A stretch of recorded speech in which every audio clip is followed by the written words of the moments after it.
Hello everyone, welcome to Chetan Bharat Learning and welcome back to our weekly current affairs series in which we'll cover all the weekly developments with respect to the field of international relations for your UPSC preparation.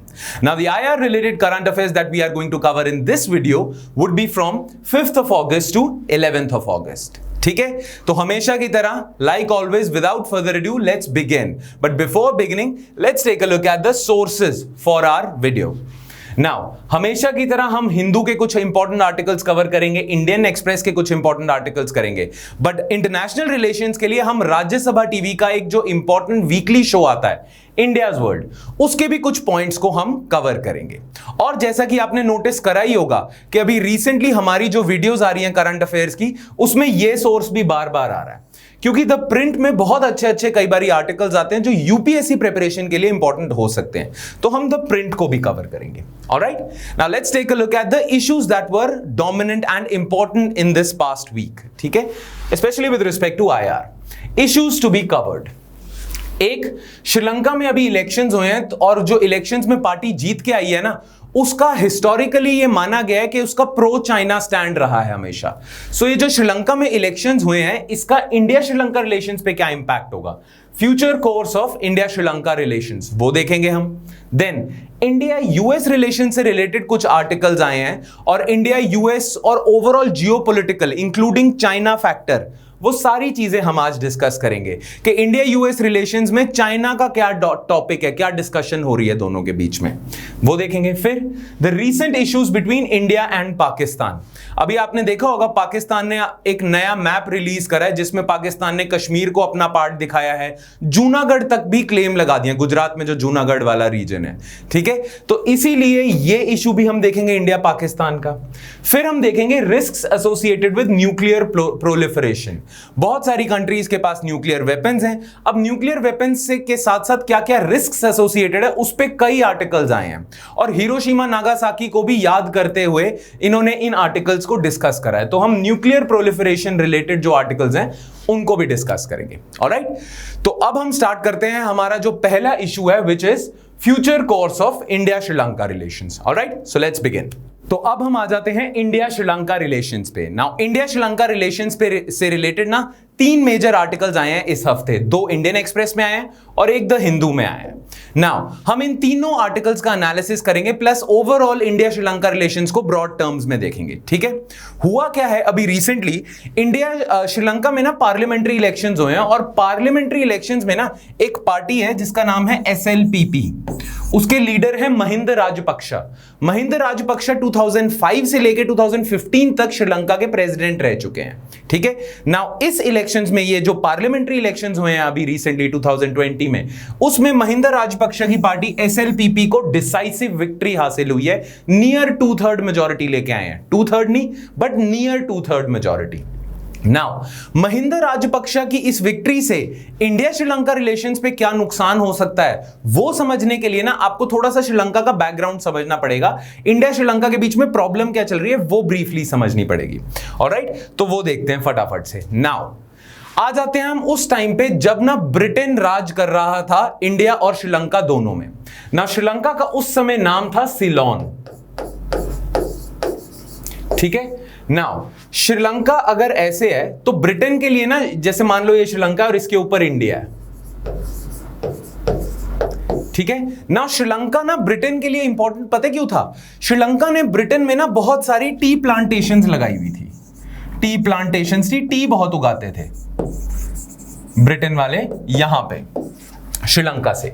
Now T plantations में उन्हें workers भी चाहिए, तो British government ने, जो colonial government थी, उसने पता क्या करा, श्रीलंका के ऊपर इंडिया की स्टेट पड़ती है जिसका नाम है तमिलनाडु, तो तमिलनाडु से ना वर्कर्स उठाए, तमिल वर्कर्स उठाए और यहां पे टी प्लांटेशंस में लगा दिए एज वर्कर्स। तो वो जो तमिल ब्रिटिश लेके आए थे ना, वो अब श्रीलंका में रहने लग गए और श्रीलंका में ही मतलब बसने लग गए, उनके बच्चे बसने लग गए वगैरह वगैरह। ठीक है, ना श्रीलंका में ना जो डोमिनेंट कम्युनिटी है, मेजॉरिटी कम्युनिटी है, वो बिलोंग करती है सिन्हला कम्युनिटी को। ठीक है, नाउ सिन्हला कम्युनिटी ज्यादातर बुद्धिस्ट है, क्लियर, पर अब नॉर्थ में और थोड़े से ईस्ट में तमिल लोग भी सेटल हो चुके हैं। अब जब ब्रिटिश यहां से जाते हैं ना, तो तमिल और सिन्हलीज के बीच में कॉन्फ्लिक्ट होना शुरू हो जाता है। ठीक है ना, जैसा कि आप जानते हो कि मेजॉरिटी में सिन्हलीज हैं, तो सिन्हलीज क्या करते हैं, जब ब्रिटिश चले जाते हैं, अपनी नई गवर्नमेंट बनाते हैं, तो वो धीरे धीरे कोशिश करते हैं कि तमिल्स को डिसएनफ्रैंचाइज किया जाए। सबसे पहले वो क्या करते हैं, सिन्हलीज लैंग्वेज को नेशनल लैंग्वेज बना लेते हैं। फिर धीरे धीरे अपने सिटीजनशिप के लॉज लेके आते हैं, उसमें वो सिन्हलीज को ज्यादा सिटीजनशिप के राइट्स देते हैं और तमिल माइनॉरिटी को देते नहीं है। तो जो तमिल है ना, काफी हद तक उनके राइट्स कर्व किए जा रहे हैं, उनको कर्व किया जा रहा है, और ये कौन कर रहा है, सिन्हलीज मेजॉरिटी कर रही है। ठीक है, तो ना 60s 70s के दौरान ना एजिटेशन शुरू हो जाती है फ्रॉम तमिल्स। तमिल्स कहते हैं हम भी इस कंट्री के उतने ही हकदार हैं जितने सिन्हलीज हैं, हम भी यहां सालों से रह रहे हैं। ठीक है, हमें ब्रिटिश लेके आए हैं, पर हमारे अब कई जनरेशंस हो चुके हैं यहां पे, तो हमें भी उतने ही राइट्स मिलने चाहिए जितने सिन्हलीज को मिलते हैं। तो तमिल वगैरह ना एजिटेशन वगैरह करने लग गए, वायलेंट प्रोटेस्ट होने लग गए, बहुत सारी प्रॉब्लम्स होने लग गई। नाउ क्योंकि तमिल का कनेक्शन तमिलनाडु से भी है, क्योंकि ये जो तमिल्स हैं एथनिकली ये तमिलनाडु से भी बिलोंग करते हैं, राइट। तो तमिलनाडु के होने की वजह से अब इसका इंडिया कनेक्शन भी हो गया है। अब ये जो कॉन्फ्लिक्ट चल रहा है बिटवीन तमिल्स एंड सिन्हलीज, उसमें इंडिया भी इंटरेस्टेड हो गया बिकॉज ऑफ तमिलनाडु। ठीक है, तो इंडिया श्रीलंका को ना पुश करने लग गया कि आप ना इस तमिल क्वेश्चन को सेटल करो, आप इन तमिल्स को भी ना राइट्स वगैरह दो। तमिल्स में बहुत प्रॉब्लम हो रही है, तमिल्स बहुत सारे नाखुश हैं, प्लस बहुत सारे तमिल्स रेफ्यूजीज बन के भी वापस जाई जा रहे हैं। क्लियर ना, ये सब सारा चल रहा है, इंडिया प्रेशराइज कर रहा है। मैं पूरी स्टोरी नहीं बता रहा, ब्रीफ में आपको बता रहा हूं। इंडिया प्रेशराइज कर रहा है श्रीलंका को कि आप तमिल क्वेश्चन को सॉल्व करो, मेजॉरिटेरियन गवर्नमेंट ना लेके आओ, इंक्लूसिव गवर्नमेंट लेके आओ, जिसमें तमिल्स का भी उतना ही हक है श्रीलंका पे जितना सिन्हलीज बुद्धिस्ट मेजॉरिटी का है। ठीक है ना, ये सारी चीज सेटल होती है इन इंडो श्रीलंका अकॉर्ड। इंडिया और श्रीलंका के बीच में अग्रीमेंट होता है इन 1987। इसे राजीव गांधी और जयवर्धने अकॉर्ड भी कहते हैं। राजीव गांधी उस टाइम प्राइम मिनिस्टर थे 1987 में, और जयवर्धने उस टाइम लीडर थे श्रीलंका के, तो इसे राजीव जयवर्धने अकॉर्ड भी कहा जाता है। तो इंडो श्रीलंका अकॉर्ड में ना इन दोनों कंट्रीज के बीच में डील होती है, और डील में क्या कहा जाता है, श्रीलंका प्रॉमिस करता है कि हम तमिल का क्वेश्चन भी सेटल करेंगे, और श्रीलंका कहता है कि हम ना अपने कॉन्स्टिट्यूशन में अमेंडमेंट लेके आएंगे। अब इंडो श्रीलंका अकॉर्ड के तहत ना श्रीलंका के कॉन्स्टिट्यूशन में एक अमेंडमेंट आती है which is called 13th amendment. Now 13th amendment में पता है क्या है, 13th अमेंडमेंट में कोशिश ये की गई है कि जो तमिल एरियाज है ना, जैसे मैंने बताया था श्रीलंका के नॉर्थ और ईस्ट में तमिल प्रोविंसेस हैं, तमिल एरियाज हैं, उनको भी पावर दी जाए। तो 13th amendment involves devolution of powers, कि सारी पावर जो कोलंबो पे इधर है ना, कुछ पावर्स इन एरियाज को भी दी जाए ताकि तमिल्स के पास भी, तमिल प्रोविंसेस के पास भी पावर हो। तो 13th अमेंडमेंट में कुछ कुछ चीजें की गई, जैसे तमिल लैंग्वेज जो है और सिन्हला लैंग्वेज है, दोनों को नेशनल लैंग्वेज का दर्जा दे दिया। ये नहीं कि सिर्फ सिन्हला लैंग्वेज होगी। ठीक है, दूसरा इन्होंने बोला कि अब सिर्फ सेंटर के पास सारी पावर नहीं होगी, जो स्टेट्स के प्रोविंशियल काउंसिल्स हैं, प्रोविंशियल काउंसिल्स बनाए जाएंगे। मैं यहीं लिख देता हूं,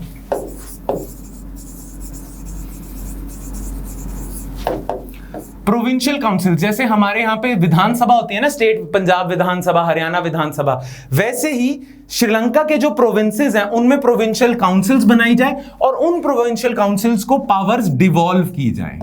डेवोल्यूशन ऑफ पावर की बात करी थी। ठीक है, तो 13th amendment in letter and spirit कहता है कि तमिल को भी इक्वल पेडेस्टल पे लेके आओ। तमिल प्रोविंसेस हैं, उनके प्रोविंशियल काउंसिल्स को पावर्स दो, आप तमिल लैंग्वेज को आप उतना ही दर्जा दो नेशनल लैंग्वेज का जो सिन्हला लैंग्वेज है। नाउ ये जो 13th अमेंडमेंट है ना, ये पार्शियली इंप्लीमेंट हुई। पार्शियली मतलब कि आपने प्रोविंशियल काउंसिल्स भी बना दिए तमिल एरियाज के लिए, ठीक है, आपने तमिल को नेशनल लैंग्वेज का भी दर्जा दे दिया, पर ये जो प्रोविंशियल काउंसिल्स को पावर ट्रांसफर करनी थी ना, ये आपने पूरे तरीके से नहीं करी। आपने जो पावर ट्रांसफर करी है, काफी पावर्स प्रोविंशियल काउंसिल्स को ट्रांसफर कर दी, पर लैंड मैनेजमेंट की पावर और पुलिस की पावर कोलंबो ने अपने पास रखी और प्रोविंशियल काउंसिल्स को पुलिस वाली पावर नहीं दी। तो जितने भी तमिल ग्रुप्स थे ना, तमिल ग्रुप्स ये कहने लग गए कि ये जो 13th अमेंडमेंट है, it is not being implemented in letter and spirit. मतलब 13th अमेंडमेंट में जो वादे किए गए हैं अभी तक पार्शियली पूरे करे हैं, अच्छे से पूरे नहीं करे हैं, ठीक है। तो अभी भी सिन्हलीज डोमिनेट कर रहे हैं। नाउ 1987 के बाद भी तमिल और सिन्हली क्वेश्चन सेटल नहीं हुआ। इंडिया इन्वॉल्व हो गया और साथ ही साथ तमिल लोगों को लगा कि अब ना इंडिया हमें बचा नहीं सकता है, हमें खुद ही अपने आप को बचाना पड़ेगा। और यहां पे राइज होता है तमिल्स की एक टेररिस्ट ऑर्गेनाइजेशन जिसका नाम था एलटीटी, जिसके लीडर थे Prabhakaran, the very famous terrorist organisation liberation tigers of Tamil Eelam. Eelam का मतलब तमिल प्रोविंस, ठीक है। Liberation tigers of Tamil Eelam war declare कर देता है श्रीलंकन स्टेट पे और फिर श्रीलंका में फेज आ जाता है सिविल वॉर का। यही प्रॉब्लम थी, ये एलटीटी के टेररिस्ट ही थे जिनको लगता था कि इंडिया ने हमें अच्छे से रिप्रेजेंट नहीं करा श्रीलंका में, इंडिया ने हमें ठीक से हमें बचाया नहीं है, इसलिए इंडिया भी हमारा दुश्मन है। एलटीटी को ये लगता था इंडिया भी दुश्मन है और ये सिन्हलीज मेजॉरिटी भी दुश्मन है, हमें इन सबसे लड़ना है और एक तमिल प्रोविंस बनाना है, तमिल एलाम बनाना है, इंडिपेंडेंस डिक्लेयर करना है। इन्हीं के टेररिस्ट ने राजीव गांधी को भी असैसिनेट किया था। इन्हीं की एक सुसाइड बॉम्बर थी जिन्होंने राजीव गांधी को असैसिनेट करा था। एक मूवी है बॉलीवुड में मद्रास कैफे, जरूर देखना, उसमें आपको समझ आएगा क्या सिचुएशन थी। खैर, एलटीटी बहुत पावरफुल हो जाता है और एलटीटी और श्रीलंकन गवर्नमेंट में वॉर चलता है, ठीक है, सिविल वॉर वाली सिचुएशन। नाउ ये सिविल वॉर चलता है 2009 तक। 2009 में ये सिविल वॉर खत्म हो जाता है। बट ये सिविल वॉर खत्म होने की कहानी थोड़ी मतलब ऐसे इंटरेस्टिंग है जिससे आपको करंट कॉन्टेक्स्ट समझ आएगा। श्रीलंका में अब तमिल्स और सिन्हलीज के बीच में लड़ाई चल रही है, सिविल वॉर वाली सिचुएशन है। अब होता क्या है, 2005 में ना श्रीलंका के एक नए प्रेसिडेंट बनते हैं जिनका नाम है महिंदा राजपक्ष।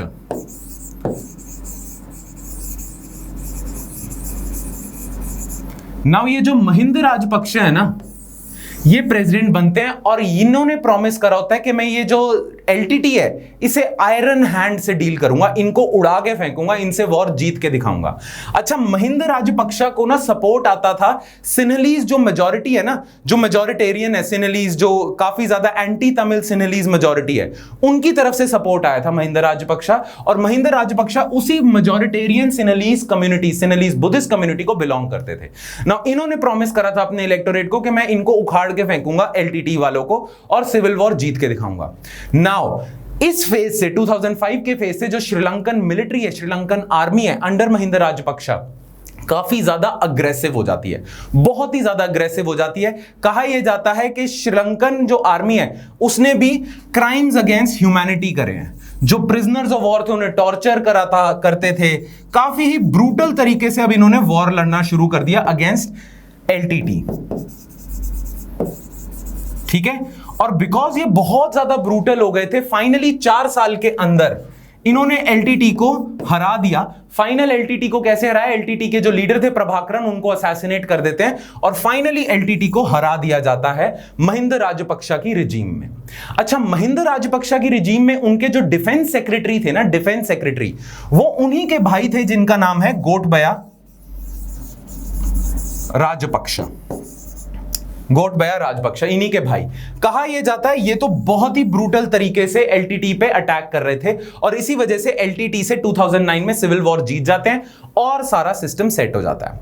नाउ इंडिया ये कहता है, इंडिया में जो इंडिया के जो स्टैंड होता है, इंडिया कहता है कि ठीक है सिविल वॉर जीत गया, फाइनली पीस आ गई श्रीलंका में, बट श्रीलंकन गवर्नमेंट ने ना क्राइम्स अगेंस्ट ह्यूमैनिटी करे हैं, तमिल लोगों के खिलाफ क्राइम्स अगेंस्ट ह्यूमैनिटी करे हैं, तो इसको भी एड्रेस करना चाहिए।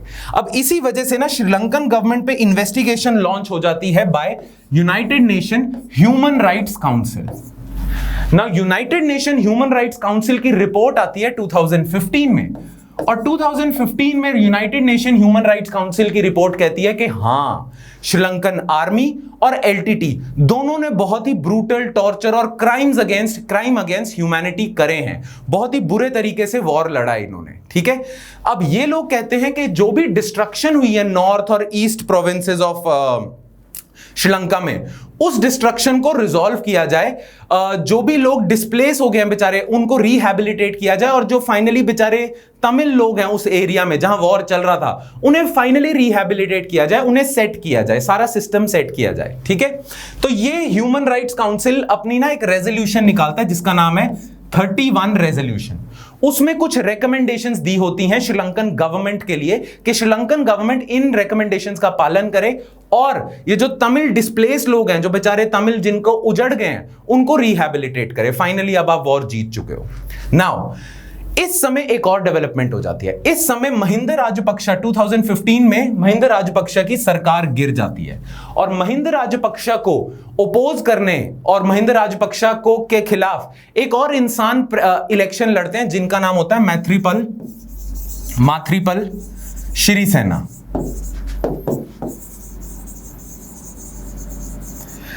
नाउ ये इंसान ना पहले महिंद राजपक्षा की साइड ही होते हैं, उनके क्लोज फ्रेंड ही होते हैं, बट बाद में ये डिफेक्ट कर जाते हैं और ये इलेक्शन लड़ते हैं मैथ्रीपाल सिरिसेना के खिलाफ, महिंद राजपक्षा के खिलाफ, और ये 2015 में इलेक्शन जीत जाते हैं।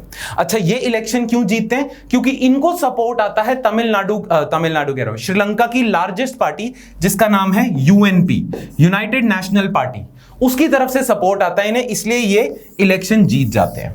नाउ आपको पता होना चाहिए जो श्रीलंका है ना, उसमें सेमी प्रेसिडेंशियल सिस्टम है कि एक डायरेक्टली लोग इलेक्ट करते हैं प्रेसिडेंट को और फिर पार्लियामेंट्री इलेक्शंस होते हैं। ठीक है, तो जब प्रेसिडेंट को इलेक्ट करा तो मैथ्रीपाल सिरिसेना जीत गए, महिंद राजपक्षा बाहर हो गए, फिर पार्लियामेंट्री इलेक्शन हुए।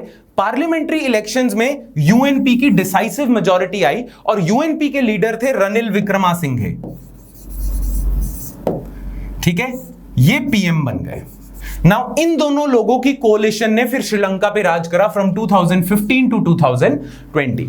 ठीक है, नाउ ये दोनों लोग थे ना, इन्होंने कह दिया कि हां हम तमिल क्वेश्चन को सेटल करेंगे, हम 31 जो ह्यूमन राइट्स काउंसिल की रेजोल्यूशन है उसको भी अच्छे से इंप्लीमेंट करेंगे। हमारा जो महिंद राजपक्षा के अंडर प्रो चाइना स्टैंड था, ये भी आपको याद होनी चाहिए। महिंद राजपक्षा को ना इंडिया काफी ज्यादा वो बोलता था कि आप तमिल क्वेश्चन सेटल नहीं कर रहे, आप बहुत ब्रूटल है, आप बहुत ही ज्यादा ब्रूटल हो रहे हैं। तो महिंद राजपक्षा ना चाइना की तरफ टिल्ट होने लग गया। ठीक है, ऐसा भी हुआ कि पीपल्स लिबरेशन आर्मी की जो नेवी है, चाइना की जो नेवी है, उसके 2 वॉरशिप्स इन्होंने श्रीलंकन वाटर्स में एंटर भी होने दिए, डॉक भी होने दिए। तो इंडिया को डर पड़ गया कि ये महिंद राजपक्षा ये प्रो चाइना होता जा रहा है, एंटी इंडिया होता जा रहा है। नाउ इससे इंडिया और श्रीलंका में दूरियां बढ़ती गई। नाउ जैसे ही सिरिसेना और रनिल विक्रमासिंघे की गवर्नमेंट आती है, ये इंडिया को समझाते हैं कि देखो राजपक्षा की वो प्रॉब्लम थी, हम एंटी इंडिया नहीं है, हम आपके प्रो हैं, हम आपका साथ देंगे। ठीक है, तो इंडिया अब सांस लेता है चैन की कि ठीक है, अब ये जो दोनों लोग हैं ना, इन दोनों लोग का हमें फायदा है, ये तमिल क्वेश्चन को भी सेटल करेंगे, ह्यूमन राइट्स काउंसिल की रेजोल्यूशन भी सेट करेंगे, और इन्होंने जो प्रो चाइना स्टैंड लिया हुआ था अब श्रीलंका वो वापस कर लेगा, ये प्रॉमिस करे थे इन्होंने। ठीक है, बट 2015 से लेके अब तक बहुत सारी डेवलपमेंट्स होती हैं, उनमें हम अभी थोड़ी देर में जाएंगे। उन डेवलपमेंट्स का पता क्या नतीजा होता है? लोग बहुत सारे नाराज हो जाते हैं इन दोनों की कोलिशन से। यूएनपी पे बहुत सारे करप्शन चार्जेस होते हैं, कहते हैं ये गवर्नमेंट पैरालाइज्ड है, कुछ कर नहीं सकती। ठीक है, फिर श्रीलंका में पिछले से पिछले साल एक टेररिस्ट अटैक होता है, जिसमें मुस्लिम टेररिस्ट अटैक होता है, जो ईस्टर हॉलीडेज के दिन होता है, चर्च में अटैक होता है। तो इन्होंने उस अटैक को ठीक से हैंडल नहीं करा, टेररिज्म बढ़ने लग गया है, तो इसीलिए लोग बहुत नाराज हो गए और लोगों की सपोर्ट वापस एसएलपीपी की तरफ जाने लग गई। एसएलपीपी पार्टी है महिंद राजपक्षा की। फिर 2019 में ना प्रेसिडेंट के इलेक्शंस होते हैं। प्रेसिडेंट के जो इलेक्शंस होते हैं ना 2019 में, उसमें खड़े होते हैं अगेंस्ट उसमें खड़े होते हैं महिंद राजपक्षा के छोटे भाई गोटबया राजपक्षा। ठीक है, गोटबया राजपक्षा आपको याद होगा सिविल वॉर के टाइम पे डिफेंस सेक्रेटरी थे और इनके खिलाफ क्राइम्स अगेंस्ट ह्यूमैनिटी के बहुत सारे चार्जेस हैं।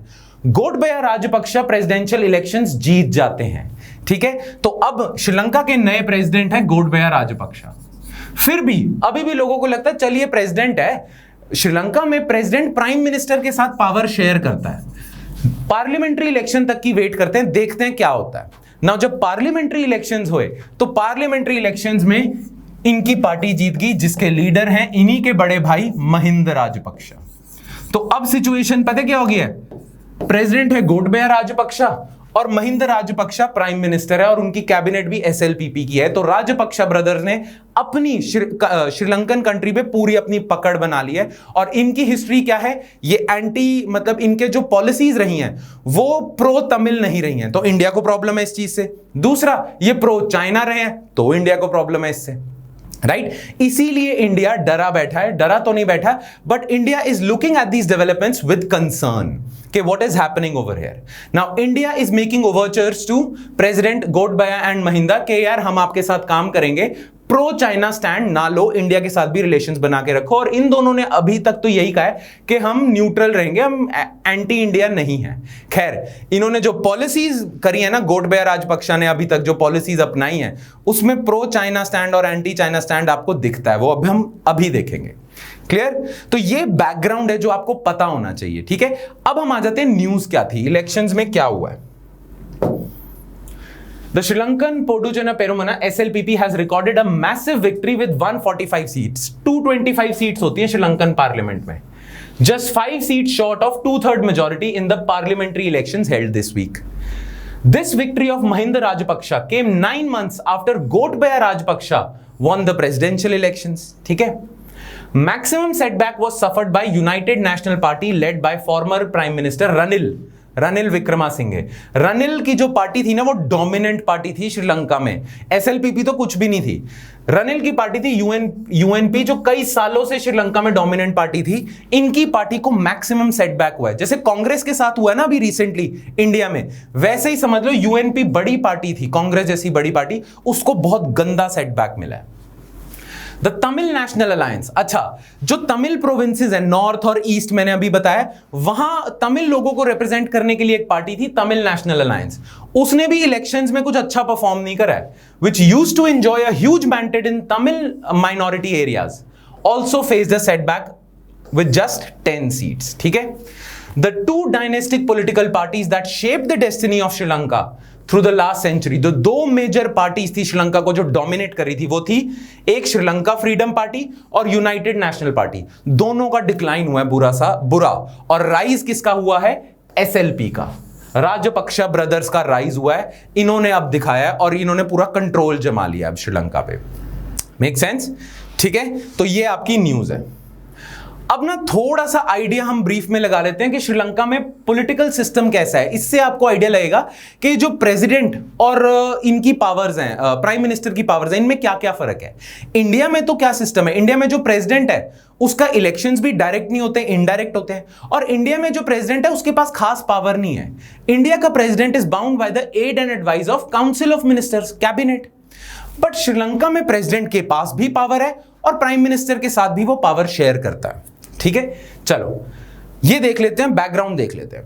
The government of Sri Lanka is a semi presidential system determined by the Sri Lankan constitution. Yes, the president directly elected for a 5-year term is the head of the state, head of the government and commander in chief of the armed forces. तो श्रीलंका में क्या होता है, जो executive है, executive पे top पे होता है प्रेसिडेंट, उसका डेप्यूटी होता है पीएम. पीएम उसकी पीएम की पोस्ट प्रेसिडेंट की पोस्ट के नीचे है, और उसके नीचे आता है कैबिनेट पूरा. ठीक है, तो इस समय अपने बड़े भाई महिंदा राजपक्षा से ज्यादा पावरफुल है गोटबाया राजपक्षा. ठीक है, नाउ श्रीलंका में जो पॉलिटिकल सिस्टम फॉलो होता है ना, उसका टेक्निकल नेम है सेमी प्रेसिडेंशियल सिस्टम. ठीक है ना, पूरे वर्ल्ड में सेमी प्रेसिडेंशियल सिस्टम फॉलो होता है. सेमी प्रेसिडेंशियल सिस्टम क्या होगा, जहां प्रेसिडेंट और प्राइम मिनिस्टर दोनों पावर शेयर करते हैं. Now a semi presidential system is generally of 2 types. एक होता है प्रीमियर प्रेसिडेंशियल सिस्टम, एक होता है president parliamentary system. Premier presidential system में पता क्या होता है, प्राइम मिनिस्टर और कैबिनेट को अपॉइंट तो प्रेसिडेंट करता है, पर प्रेसिडेंट अपने आप से इन्हें रिमूव नहीं कर सकता. प्राइम मिनिस्टर और कैबिनेट को रिमूव करने का हक सिर्फ पार्लियामेंट में है. पार्लियामेंट अगर नो कॉन्फिडेंस मोशन पास कर दे तो ही ये रिमूव होंगे. ठीक है, अपॉइंट प्रेसिडेंट करेगा बट रिमूव सिर्फ पार्लियामेंट कर सकता है. और श्रीलंका ये प्रीमियर प्रेसिडेंशियल सिस्टम फॉलो करता है. दूसरा प्रेसिडेंट पार्लियामेंट्री सिस्टम है, इसमें प्रेसिडेंट के पास भी कुछ पावर्स होती हैं टू रिमूव द कैबिनेट. ठीक है, Sri Lanka follows premier presidential system. ठीक है, under this system the president appoints prime minister and the cabinet, but only parliament में move the office, remove them from office by passing no confidence motion. ठीक है ना, Sri Lankan constitution के बारे में आपको एक और चीज पता होनी चाहिए, which is called the 13th amendment. हमने ब्रीफ में बात करी है. 13th amendment was the result of Indo Lanka accord जो हुआ था 1987 में. उसका रिजल्ट है. 13th अमेंडमेंट में क्या क्या था, It is an amendment to the Constitution of Sri Lanka which created provincial councils. विधानसभाएं हों स्टेट्स की भी, तो जो तमिल मेजॉरिटी वाली स्टेट्स हैं उनको पावर मिल जाए. This amendment also made Tamil and Sinhala as the official languages of the country and English as the link language. इन दोनों के बीच में इंग्लिश लिंक लैंग्वेज होगी और तमिल को भी ऑफिशियल और नेशनल लैंग्वेज का दर्जा दिया जाएगा. This was the result of Indo-Sri Lanka Accord 1987. Now, इसमें प्रॉब्लम पता क्या है? आपने ऑफिशियल लैंग्वेज भी तमिल को बना दिया, आपने प्रोविंशियल काउंसिल्स भी सेट कर दिए, बट आपने पूरे तरीके से 13th अमेंडमेंट को इंप्लीमेंट नहीं करा, आधा पचद्दा सा इंप्लीमेंट करा. आधा पचद्दा सा इंप्लीमेंट करने का मतलब कि जो बात हुई थी ना इंडो श्रीलंका अकॉर्ड में कि कौन सी पावर्स दी जाए इन प्रोविंशियल काउंसिल्स को, वो सारी पावर्स नहीं दी. अभी भी दो मेजर इंपॉर्टेंट पावर्स हैं जो सेंटर ने अपने पास रखी है, प्रोविंशियल काउंसिल्स को नहीं दी. वो है लैंड और पुलिस की पावर. पुलिस जब सेंटर के हाथ में है तो पुलिस तो फिर दादागिरी कर सकती है इन एरियाज में. ठीक है, जो कोलंबो है ना, सिन्हला मेजॉरिटी है, वो कहती है कि पुलिस की पावर तो कोलंबो के पास होनी चाहिए, तभी तो इन्हें डिसिप्लिन किया जाएगा, नहीं तो कल को फिर कोई टेररिस्ट ऑर्गेनाइजेशन आ जाएगी. ठीक है, so devolution of land and police powers part of 13th amendment has not been implemented so far by any Sri Lankan government. Tamil political parties have been demanding the implementation in letter and spirit. वो कह रहे हैं 13th amendment को अच्छे से implement किया जाए. अच्छा, एक और अमेंडमेंट आई थी श्रीलंकन कॉन्स्टिट्यूशन में, ये याद रखना है आपने, 19th amendment. Now 19th amendment में पता क्या था? जैसा कि आप जानते हो श्रीलंका में जो एग्जीक्यूटिव है उसमें प्रेसिडेंट भी है और प्राइम मिनिस्टर भी है. अच्छा, श्रीलंका का जो सिस्टम है उसमें प्रेसिडेंट के पास बहुत ज्यादा पावर्स है as compared to prime minister. Now ये 19th अमेंडमेंट पता क्या करता है? काफी ज्यादा प्रेसिडेंट की पावर्स पार्लियामेंट प्राइम मिनिस्टर पे ट्रांसफर करने की बात करता है. ठीक है, तो अंडर 19th अमेंडमेंट प्रेसिडेंट की काफी सारी पावर्स प्राइम मिनिस्टर को ट्रांसफर होगी और प्राइम मिनिस्टर फिर पावरफुल हो जाएगा. ऐसा नहीं है प्रेसिडेंट बिल्कुल ही खत्म हो जाएगा, प्रेसिडेंट रहेगा थोड़ी बहुत ही पावर्स के साथ, बट ज्यादा पावर्स पार्लियामेंट के पास आ जाएंगी. ये 19th अमेंडमेंट ने कहा था. नाउ, जब मैत्रीपाल सिरिसेना और रनिल विक्रमसिंघे की गवर्नमेंट थी अभी कुछ साल पहले, before Rajapaksa brothers took over the country, उस टाइम पे 19th अमेंडमेंट को इंप्लीमेंट करा जा रहा था और धीरे धीरे प्रेसिडेंट की पावर्स प्राइम मिनिस्टर के पास जाई जा रही थी. बट बीच में ही ना प्रेसिडेंट और प्राइम मिनिस्टर के बीच में डिस्प्यूट होने लग गए, सिरिसेना और रनिल विक्रमसिंघे के बीच में लड़ाई होनी शुरू होगी, तो प्रेसिडेंट ने रोक दी ये transfer of powers, devolution of powers, और ये 19th अमेंडमेंट ठीक से इंप्लीमेंट नहीं हुई. अब जब राजपक्षा ब्रदर्स पावर में आया ना, उन्होंने कहा कि हम नहीं इंप्लीमेंट करते इसे, प्रेसिडेंट के पास ही पावर रहेंगी, श्रीलंका के लिए प्रेसिडेंट के पास ज्यादा पावर्स होना जरूरी है. तो ये 19th अमेंडमेंट का सिस्टम है, ये याद रखना आपने. ठीक है, अच्छा, एक और चीज जो आपको पता होनी चाहिए ना, वो ये जो हमने ब्रीफ में बैकग्राउंड में डिस्कस करी थी, वो था resolution 30/1 of United Nation human rights council. Human right council की रेजोल्यूशन जो आई थी, जिसे इंप्लीमेंट करने की बात कही थी सिरिसेना और रनिल विक्रमसिंघे ने, बट जब से राजपक्षा ब्रदर्स पावर में आए हैं, अब लग रहा है ये इंप्लीमेंट भी नहीं होएगा. अब ये रेजोल्यूशन क्या थी, ध्यान से देखना. Following a landmark investigation in September 2015, the United Nations released a major report on serious human rights violations committed during the final stages of civil war. ठीक है, final stages of civil war आपके चल रहे हैं 2002 से लेके जब से राजपक्षा आए हैं ना पावर में, तब से final stages of civil war चल रहे हैं. According to the report, the violations were perpetrated by both Sri Lankan government and LTT. दोनों गुनहगार हैं इसमें equally. And these violations could amount to war crimes and crimes against humanity if established by a court of law. ठीक है, तो इस resolution ने ना, it made a number of recommendation as to how Sri Lanka might begin to address these violations in order to lay the foundations for a sustainable peace. ठीक है, तो कैसे इन violations को address किया जाए, कैसे rehabilitate किया जाए displaced Tamils को, वो सारा था. Now, अभी recently, हाँ, these recommendations were contained in resolution 31 which was co-sponsored by government. मतलब मैत्रीपाल सिरिसेना और रनिल विक्रमसिंघे की गवर्नमेंट ने को-स्पॉन्सर करा था, कहा था हम करेंगे इस चीज को. बट अभी रिसेंटली पता क्या हुआ है, 13th अमेंडमेंट के पॉइंट से बोलूं तो रिसेंटली गोटबाया राजपक्षा ने बोला है कि मैं कोई पावर डिवॉल्व नहीं कर रहा. वो कहते हैं कि development is my first priority, devolution is my second priority. I favour development over devolution. इसका मतलब वो डेवोल्यूशन 13th अमेंडमेंट में करेंगे नहीं. और दूसरी चीज, इस काउंसिल की रेजोल्यूशन को अच्छे से इंप्लीमेंट नहीं करेंगे, ऐसे सिग्नल्स आए हैं फ्रॉम बोथ राजपक्षा ब्रदर्स, ठीक है। और इन्हें सपोर्ट किनका है? सिनेलीज बुद्धिस्ट मेजॉरिटी का। Now implications for India, India को इस इलेक्शन से क्या फर्क पड़ेगा? सबसे पहला तो द तमिल क्वेश्चन अब और ज्यादा एग्रीवेट हो जाएगा, रिजॉल्व नहीं होगा। Both Rajapaksa brothers represent the rise of majoritarian Sinhala Buddhist constituency. President Gotabaya Rajapaksa was the defense secretary and the architect of 2009 military victory over LTT, ठीक है। ये इंपॉर्टेंट थे, उस टाइम में ब्रूटली इन्होंने सप्रेस करा LTT को। Earlier this year, Sri Lanka withdrew from resolution 31।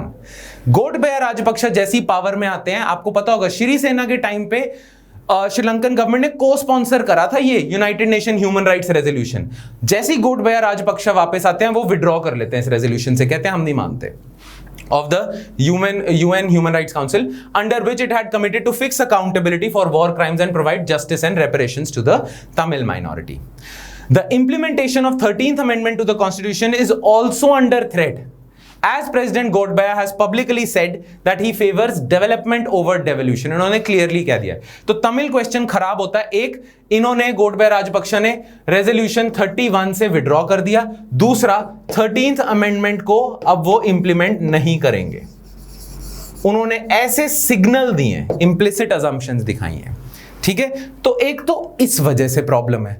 दूसरी जो सबसे ज्यादा इंपॉर्टेंट चीज है ना, जिससे इंडिया को टेंशन हो सकती है, वो है जियोपॉलिटिकल रैमिफिकेशंस, जहां पे चाइना का क्वेश्चन भी आ जाता है। जियोपॉलिटिकल रैमिफिकेशंस, इंडिया को टेंशन है वीजावी चाइना। जैसा कि आप जानते हो कि चाइना ने ना इंडियन ओशन में एंट्री करनी शुरू कर दी है, इंडिया के नेबरहुड में एंट्री करनी शुरू कर दी है, और श्रीलंका उस एंट्री के जो प्लान है चाइना का, उसका पार्ट है।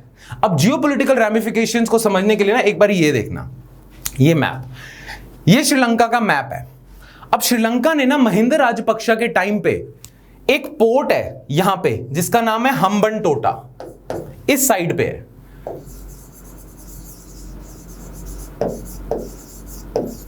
हम्बनटोटा पोर्ट को डेवलप करना और उसे मैनेज करने का कॉन्ट्रैक्ट दे दिया था चाइना को।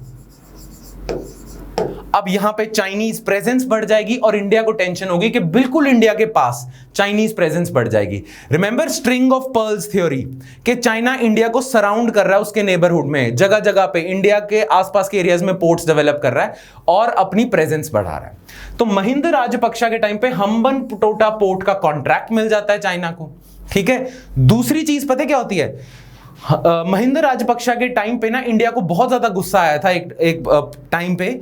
उस टाइम पे पता क्या करा था महिंदा राजपक्षा ने?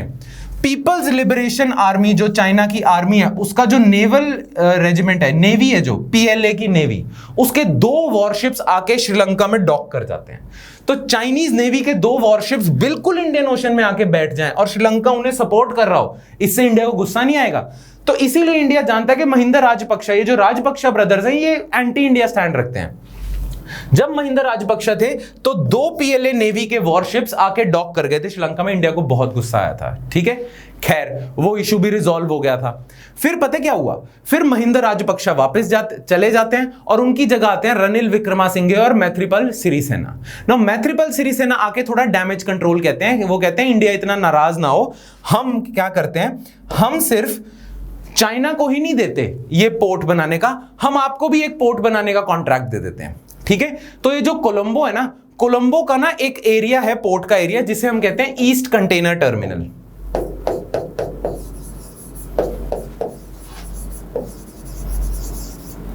ईस्ट कंटेनर टर्मिनल, कोलंबो के पोर्ट ना काफी बड़ा है, काफी एरियाज है उसमें। तो ईस्ट कंटेनर टर्मिनल को डेवलप करना और मैनेज करने का कॉन्ट्रैक्ट श्रीलंका दे देता है इंडिया को और जापान को। ट्राइलैटरल अग्रीमेंट होता है between Sri Lanka, Japan and India. तो ये जो कोलंबो यहां है, कोलंबो का ईस्ट कंटेनर टर्मिनल को मैनेज करना, डेवलप करना इंडिया और जापान को दे देता है। और जैसे कि हम जानते हैं, इंडिया और जापान एक तरह से अगेंस्ट हैं चाइना के, ये ट्रेडिशनल राइवल्स हैं एक तरह के चाइना के, ठीक है। तो इस समय ना मैत्रिपाल सिरिसेना के टाइम पे डैमेज कंट्रोल चल रहा है, स्ट्रेटेजिक बैलेंसिंग हो रही है कि हम न्यूट्रल हैं, हम ना एंटी चाइना एंटी इंडिया, देखो हम इंडिया को भी ये दे रहे हैं, क्लियर। तो इंडिया थोड़ा सा आराम से बैठ जाता है, जबकि कोलंबो के पास एक और टर्मिनल है, उसे डेवलप करने का चाइना के पास ही कंट्रोल है। चाइना के पास हम्बनटोटा भी है, कोलंबो का भी एक टर्मिनल डेवलप करना है, पर चलो इंडिया फिर भी चुप बैठ जाता है कि ईस्ट कंटेनर टर्मिनल हमें दे दिया। अब प्रॉब्लम पता है क्या होगी अभी रिसेंटली, जिससे फिर इंडिया को लगता है कि यार ये राजपक्षा बिल्कुल एंटी है हमारे। जैसे ही गोटबाया राजपक्षा आते हैं ना पावर में, सस्पिशियसली जो वर्कर्स नहीं काम कर रहे ईस्ट कंटेनर टर्मिनल में, वो एजिटेशन करते हैं कि हमें नहीं बाहरी प्रेजेंस चाहिए, हमें नहीं आउटसाइड प्रेजेंस चाहिए, इंडिया को बाहर निकालो। वो ना एजिटेशन प्रोटेस्ट वगैरह करते हैं। तो उन प्रोटेस्ट के रिस्पॉन्स में ना गोटबाया राजपक्षा पता ही करते हैं, इस पे स्टे लगा देते हैं, कह देते हैं कि इंडिया अपनी कंस्ट्रक्शन वगैरह अभी रोक दे, रुक जाओ। और फिर गोटबाया राजपक्षा ना एक 5 मेंबर कमेटी बना देते हैं जो देखेगी कि ये जो प्रोजेक्ट दिया गया था सिरिसेना के टाइम पे ये ठीक भी है या नहीं है, क्या इसे सस्पेंड कर दें, इंडिया को बाहर निकालें या रहने दें, ठीक है। तो जैसे ही गोटबाया राजपक्षा आते हैं वो इस पे इंक्वायरी बिठा देते हैं और स्टे ऑर्डर लगवा देते हैं कि स्टे लगा देते हैं इस पे। नाउ इंडिया पता है क्या एलेज करता है, इंडिया कहता है कि ये तो ना बहाना ढूंढा है गोटबाया राजपक्षा ने कि वर्कर्स एजिटेट कर रहे हैं, वर्कर्स मुद्दा कर रहे हैं, तभी मैंने कमेटी बिठाई है।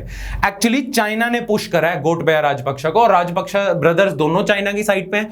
तो ये चाइना के कहने पे इन्होंने फालतू की एक एजिटेशन दिखा के स्टे लगवा दिया। और इंडिया पैटर्न भी नोटिस कर रहा है, इंडिया नेपाल में देख रहा है, नेपाल काफी एंटी इंडिया हो रखा है, अब श्रीलंका भी हो रहा है, ये चाइना करवा रहा है सारी चीजें, इंडिया का ये स्ट्रेटेजिक थिंकिंग अभी चल रही है। तो इसीलिए हम ये जो राजपक्षा जो ब्रदर्स हैं इनसे थोड़ा वो मतलब we are looking at these developments with caution कि यार प्रॉब्लम हो सकती है। तो ये जियोपॉलिटिकल मुद्दे हैं, यही सब लिखा हुआ है यहाँ पे। हम्बनटोटा पोर्ट है, east container terminal port Colombo का, उस पे होल्ड लगा दिया अभी, क्लियर। तो ये है जियोपॉलिटिकल मुद्दे। और तमिल क्वेश्चन तो आपको पता है। तो ये इन टोटलिटी सारा इंडिया श्रीलंका रिलेशंस में जो जो आया था इन 3 आर्टिकल्स में और जितने भी आर्टिकल्स लिखे गए हैं वो है। ऑलराइट, तो यहां खत्म होता है हमारा इंडिया श्रीलंका रिलेशंस। ध्यान से जो भी मैंने बोला है उसके बारे में सोचना और अब्सॉर्ब करना उस चीज को। हो सकता है कि टू मच इंफॉर्मेशन हो आपके लिए, एकदम से मैंने सारा इंडिया श्रीलंका रिलेशंस करा दिया, तो ध्यान से इसके बारे में सोचना, अब्सॉर्ब करना। ऑलराइट, चलो अब हम नेक्स्ट इशू पे आते हैं। तो चलिए अब हम आ जाते हैं दूसरे इशू पे, which is India US relations. Now India US relation से रिलेटेड 3 आर्टिकल्स आए थे। 2 तो आर्टिकल्स आपके इंडियन एक्सप्रेस में, एक द हिंदू में आया था, ठीक है ना। जो द हिंदू में आर्टिकल आया था ना, वो आर्टिकल लिखा था सुब्रमण्यम स्वामी जी ने। ना सुब्रमण्यम स्वामी ये कहते हैं कि ना हमेशा से थ्रू आउट हिस्ट्री इंडिया और यूएसए के जो रिलेशंस रहे हैं ना, वो गिव एंड टेक पे रहे हैं। Some concessions were made by Indians and USA made certain concessions to India. एक रेसिप्रोसिटी वाला रिलेशनशिप रहा है। पर जनरली वो ये कहते हैं कि इंडिया की पॉलिसी हमेशा से रही है कि वो कुछ कंसेशंस ना दे यूएसए को, कुछ गिव ना करे, बस टेक करे। India expects a lot out of US but India is not ready to give something to US, ठीक है। सुब्रमण्यम स्वामी का ये व्यू है। तो वो कहते हैं कि अब जो नए टर्म्स होने चाहिए ना इंडिया यूएसए की पार्टनरशिप के, उसमें क्या होना चाहिए कि India should also be ready to engage with US, give some concessions to US and give something, some strategic thing to US to get something from USA in return, ठीक है। तो ये give and take की partnership है और India should be ready to give more to US। तो सुब्रमण्यम स्वामी ना कुछ हिस्ट्री में भी चले जाते हैं, 1991 उससे भी पहले की हिस्ट्री में, और फिर बताते हैं कि अभी कैसा चलना चाहिए। Now, I would want कि आप ना इसे बस ब्रीफ रीडिंग देना इस आर्टिकल को, a new direction for India US ties. एक ब्रीफ रीडिंग देना, बस अपने दिमाग में रखना, कोई नोट्स बनाने की भी जरूरत नहीं है, बस एक रीडिंग देना कि सुब्रमण्यम स्वामी कहना क्या चाह रहे हैं, ठीक है। दैट्स इट, आपको बस पता होना चाहिए, ओवरऑल आइडिया होना चाहिए, कुछ नहीं। वो कह रहे गिव एंड टेक रेसिप्रोसिटी पे रिलेशन है, तो India should give also if India is expecting to take something from US, clear. But 2 articles जो हम डिटेल में डिस्कस करेंगे ना, वो होंगे दोनों इंडियन एक्सप्रेस के। एक तो जियोपॉलिटिक्स ऑफ टिकटॉक, ये लिखा है सी राजा मोहन ने। सी राजा मोहन का जो उन्होंने पॉइंट्स लिखे उस पे ही एनालिसिस है ना। सी राजा मोहन के आर्टिकल्स, उनके ओपिनियंस इंपॉर्टेंट है आईआर के लिए। एंड दूसरा लिखा है अभी रिसेंटली यूएसए ने H1B वीजा होल्डर्स पे कुछ अनाउंसमेंट करी है, तो वो इंडिया को काफी प्रॉब्लम में डाल सकता है। तो इन दोनों आर्टिकल्स को थोड़ा डिटेल में करेंगे। और शुरू करने से पहले मैं ना आपको कुछ चीजें बता देता हूं इंडिया यूएस रिलेशन के बारे में। एक चीज जो आपको पता होनी चाहिए ना वो ये कि इंडिया और यूएसए काफी ज्यादा इनके ख्यालात मिलते हैं when it comes to strategic interest, geopolitical interest, defence ties. इन दोनों कंट्रीज में बहुत अच्छे टाइज चल रहे हैं as far as defence is concerned, geopolitical concern के साउथ चाइना सी पे दोनों का सेम स्टैंड है, चाइना को लेके दोनों का सेम स्टैंड है। वो सारी चीजें defence, geo strategic, geopolitical, geo economic, इन सारी चीजों पे ये मतलब एक साथ है। बट दोनों की ना बिल्कुल नहीं बनती दो इश्यूज पे। एक इशू तो है ट्रेड का, ट्रेड के इशू पे दोनों में अभी भी प्रॉब्लम्स हैं और दोनों एक दूसरे के एंटी हैं काफी हद तक, स्पेशली डोनाल्ड ट्रंप की एडमिनिस्ट्रेशन। और दूसरा आपका जो इशू है ना वो है इमिग्रेशन का। Donald Trump is very like he wants a very strong immigration law in USA. वो काफी एंटी इमिग्रेशन है, वो नहीं चाहते यूएसए में नए इमिग्रेंट्स आके जॉब्स ले जाएं। ठीक है, नाउ ट्रेड वाला तो मुद्दा हम कभी देख लेंगे। ये जो दो आर्टिकल्स है ना, एक आर्टिकल डील करता है कि इमिग्रेशन को लेके इंडिया यूएसए में जो प्रॉब्लम चल रही है अभी डोनाल्ड ट्रंप के रीसेंट एक्शन से, और दूसरा जो आर्टिकल है सी राजा मोहन का, वो डील करता है कि चाइना को लेके दोनों के ख्यालात कैसे मिलते हैं। तो जैसे मैंने आपको बताया कुछ एरियाज है जिनमें दोनों के ख्यालात मिलते हैं, कुछ एरियाज में दोनों एंटी हैं। तो एक आर्टिकल उसको डिस्कस करेगा जहां दोनों के ख्यालात मिलते हैं, और दूसरा article immigration which is an irritant between Indo US relations, उसको डिस्कस करेगा। तो सबसे पहले हम इरिटेंट को ही देख लेते हैं, इमिग्रेशन में क्या मुद्दा चल रहा है उसको देख लेते हैं। तो हम देखेंगे what US job curves mean for Indian H1B visa holders. ठीक है, चलो H1B वीजा इशू। अभी रिसेंटली डोनाल्ड ट्रंप ने पता है क्या अनाउंस करा है? डोनाल्ड ट्रंप ने ये अनाउंस करा है, डोनाल्ड ट्रंप ने एग्जीक्यूटिव ऑर्डर लिखा है, साइन करा है, जिसमें उन्होंने कहा है कि जो यूएसए की गवर्नमेंट एजेंसीज है ना, जिन्हें हम कह देंगे यूएसए की federal agencies, government departments, federal agencies,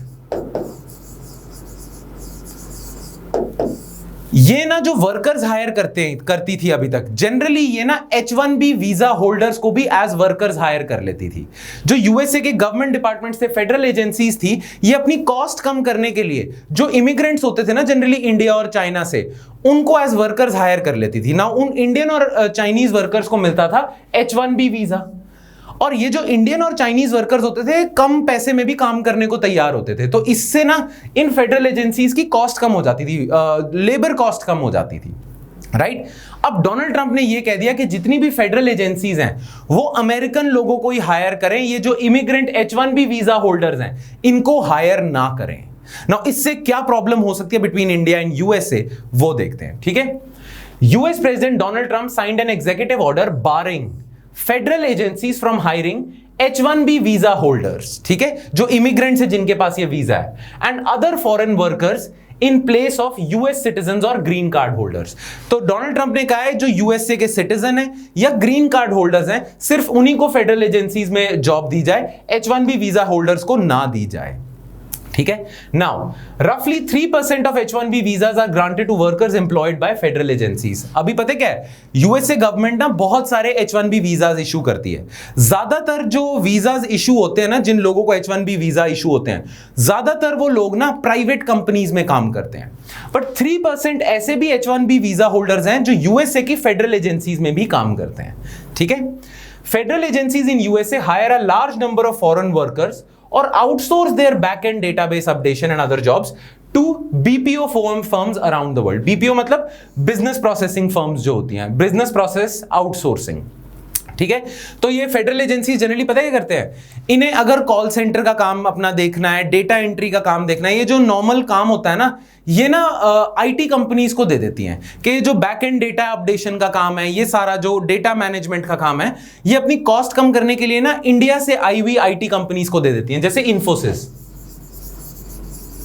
Infosys को आउटसोर्स कर देते कि आप मैनेज करो हमारा डेटा। नाउ इन्फोसिस यूएसए में बैठे हुए H1B वीजा होल्डर, जो इंडिया से वर्कर्स आए होते हैं ना यूएसए में, जिनको H1B वीजा मिलता है, उनको अपने कंपनी में रख लेती है और वो ये काम करते हैं फेडरल एजेंसीज के लिए। डोनाल्ड ट्रंप ने कह दिया है कि अब ये नहीं होएगा, अब अमेरिकन वर्कर्स को ही हायर किया जाएगा। Bigger federal agency such as state run banks, जो स्टेट बैंक्स होते हैं, give the contract for supply and maintenance of their database and other services to big Indian companies such as Infosys, TCS, Wipro. इन सब companies को दे देते हैं, बोल देते हैं कि आप मैनेज करो ये सारा डेटा अपडेट करने का काम और आप अपने इंडिया से वर्कर्स हायर कर लो, ठीक है? उन वर्कर्स को हम H1B वीजा दे देंगे। डोनाल्ड ट्रंप कह रहे हैं ये नहीं करना आप ना। डोनाल्ड ट्रंप ऐसा कह क्यों रहे हैं, क्यों कर रहे हैं डोनाल्ड ट्रंप ऐसा? वो मैं आपको बता देता हूं। जब से डोनाल्ड ट्रंप इलेक्ट हुए हैं ना, डोनाल्ड ट्रंप की पॉलिसी हमेशा रही है जिसे हम कहते हैं अमेरिका फर्स्ट पॉलिसी ना। डोनाल्ड ट्रंप कहते हैं ये जो बाहर से इमिग्रेंट्स आते हैं ना, एक नंबर 1 ये यहां के अमेरिकन की जॉब्स छीन रहे हैं। अच्छा, ये यहां के अमेरिकन की जॉब कैसे छीन रहे हैं कि जो बाहर से इमिग्रेंट्स आते हैं ना, ये कम कॉस्ट पे काम करने को तैयार होते हैं, अमेरिकन ज्यादा कॉस्ट पे काम करने को तैयार होते हैं। तो फिर क्या होता है, जो कंपनीज होती है ना वो इन्हीं इमिग्रेंट्स को हायर कर लेती है, ज्यादा कॉस्ट वाले अमेरिकन को हायर नहीं करती। तो एक तरह से ये इंडियंस या चाइनीज आके अमेरिकन की जॉब्स छीन रहे हैं। तो जब से आए हैं ना डोनाल्ड ट्रंप, तब से वो ये H1B वीजा के पीछे पड़े हुए हैं और धीरे धीरे धीरे करके H1B वीजा को डाइल्यूट करते जा रहे हैं, ठीक है? नाउ इंडिया की जो बॉडी है ना, जो इंडस्ट्रियल बॉडी है जिसका नाम है नासकॉम, जो टेक इंडस्ट्री को एक तरह से उनकी एक बॉडी है, ठीक है? थिंक टैंक तो नहीं, प्रेशर ग्रुप है या इंटरेस्ट ग्रुप है, ठीक है? वो ये कहता है कि यूएसए को ना बहुत फायदा होता है इससे। यूएसए की जितनी भी कंपनीज हैं वो जब H1B वीजा होल्डर्स को हायर करती हैं और उनकी लेबर कॉस्ट कम हो जाती है तो उनके प्रॉफिट्स बढ़ जाते हैं, तो उन कंपनीज को ही फायदा होता है, राइट? बट डोनाल्ड ट्रंप ये मानने को तैयार नहीं है। नासकॉम ने अभी रिसेंटली कहा है, NASSCOM calling the new executive order based on misperception and misinformation, NASSCOM said that such a measure could slow down the recovery phase of US as country starts unlocking. NASSCOM कहता है कि अगर यूएस इस पाथ पे चला रहा तो कंपनीज को नुकसान होगा और ये जो कोरोना वायरस की वजह से लॉकडाउन हुआ था, अब ये जो अनलॉकडाउन हो रहा है, मतलब ये जो लॉकडाउन लिफ्ट हो रहा है, इसके बाद यूएसए को इकोनॉमिक रिकवरी की रिक्वायरमेंट, इकोनॉमी तो गिर गई है यूएसए की, तो ये जो इकोनॉमिक रिकवरी करनी है ना, इसमें अगर यूएस से ये स्टेप ले लेता है तो कंपनीज को नुकसान होगा और इकोनॉमिक रिकवरी अच्छी नहीं होगी। The order is particularly coming at a time when there is a huge shortage of STEM skills in USA. STEM क्या होता है?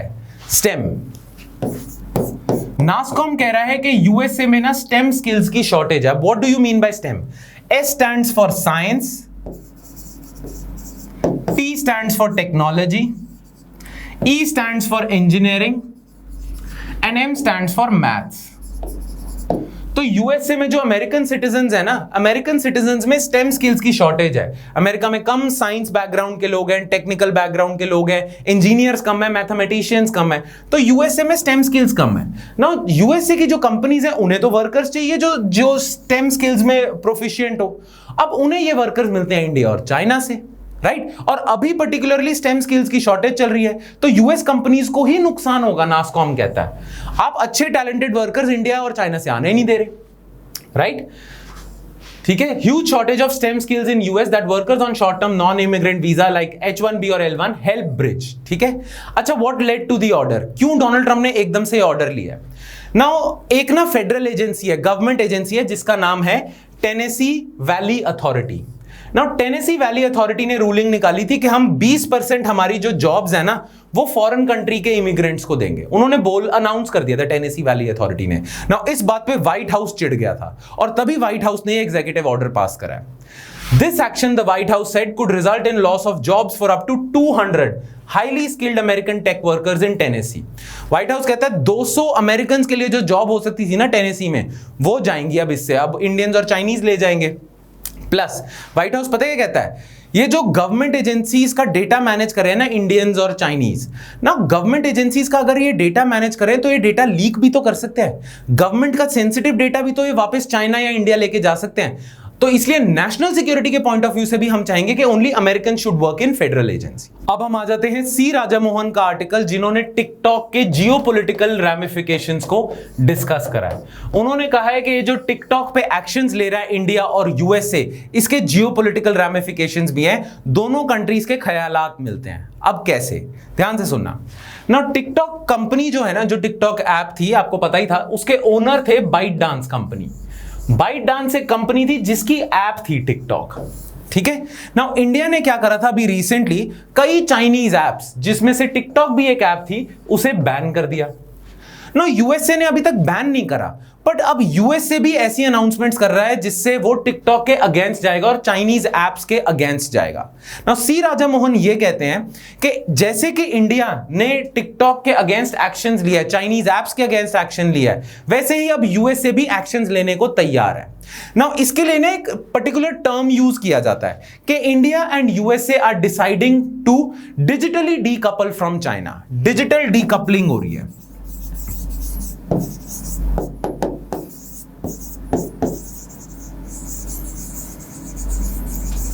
ये वर्ड इंपॉर्टेंट है, की वर्ड है, इसे अपने आंसर्स में भी यूज करना।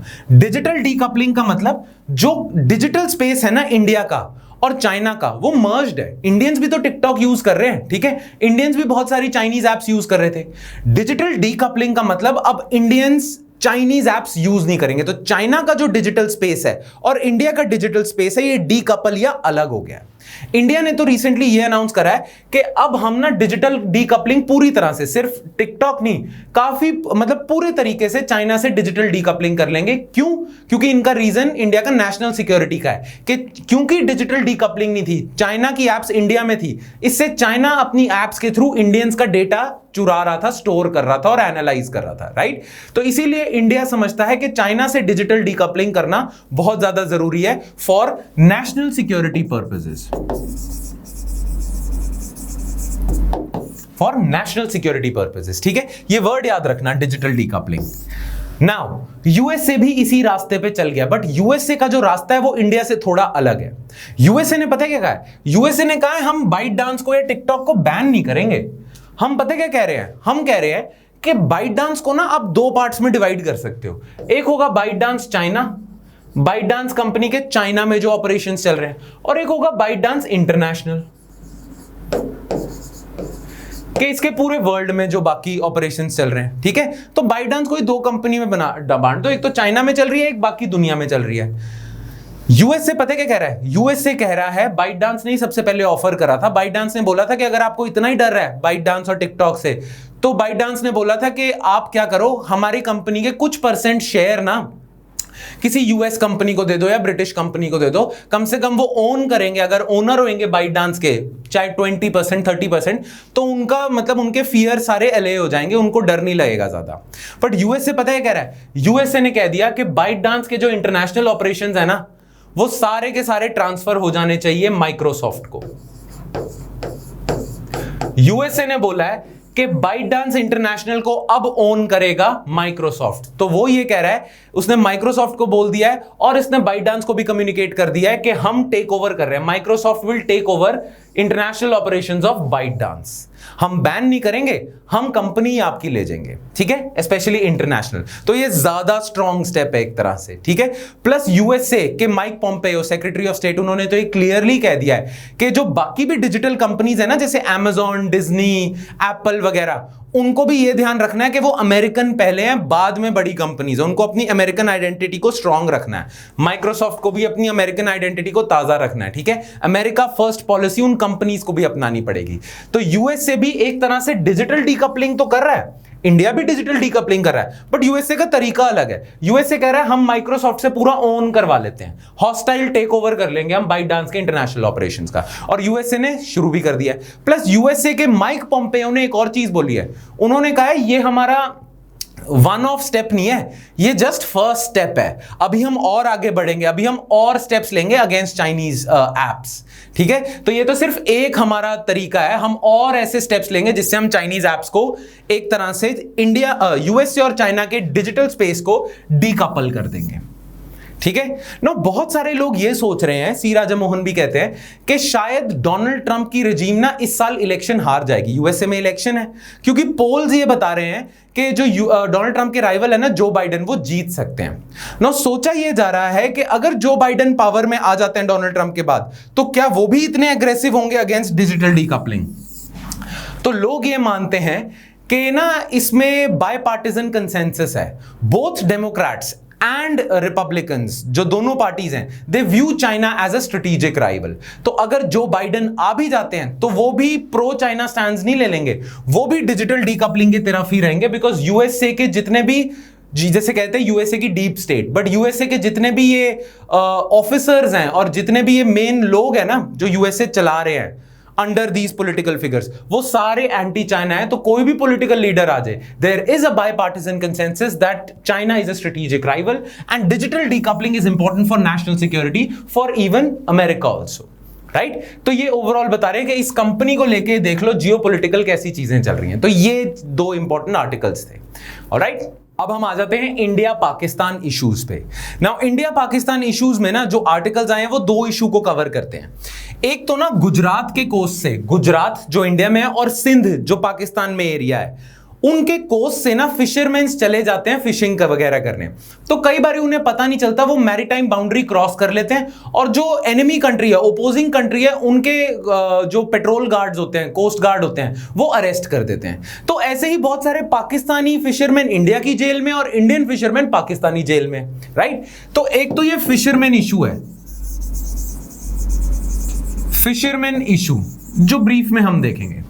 दूसरा जो मेजर मुद्दा है जिससे रिलेटेड आर्टिकल्स आए हैं आपके हिंदू में और प्रिंट न्यूज़पेपर में, वो इशू है मैप्स का।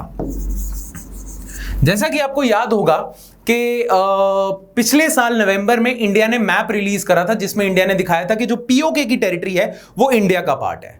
वैसे ही ना इस साल अभी रिसेंटली पाकिस्तान ने अपना मैप रिलीज करा है और पाकिस्तान ने जो मैप रिलीज करा है ना वो ऐसा सा है, देखना। फिशरमैन के डिस्प्यूट को बाद में देखते हैं, पहले ये पाकिस्तान का मैप देखते हैं। पाकिस्तान ने अपना एक मैप रिलीज करा है, उसमें उन्होंने पता क्या दिखाया कि जो इंडिया वाला जम्मू एंड कश्मीर है वो भी इसका टेरिटरी है, जो इंडिया का कश्मीर है, जम्मू कश्मीर की पूरी टेरिटरी अपनी दिखाई है। हाँ, सस्पिशियसली अक्साई चिन वाला एरिया है, जो कि अक्साई चिन वाला एरिया जो चाइना के कंट्रोल में है, और जो लद्दाख वाला एरिया है उसे अपनी टेरिटरी नहीं दिखाया। सस्पिशियसली क्यों? क्योंकि चाइना और पाकिस्तान की तो दोस्ती है ना, तो पाकिस्तान थोड़ी चाइना की टेरिटरी भी अपने क्लेम करने लगेगा। पहले पाकिस्तान कहता था कि पूरा जम्मू कश्मीर उसका है, बट अब अक्साई चिन तो चाइना का है, तो इसीलिए वो चाइना से अभी पंगे नहीं लेगा।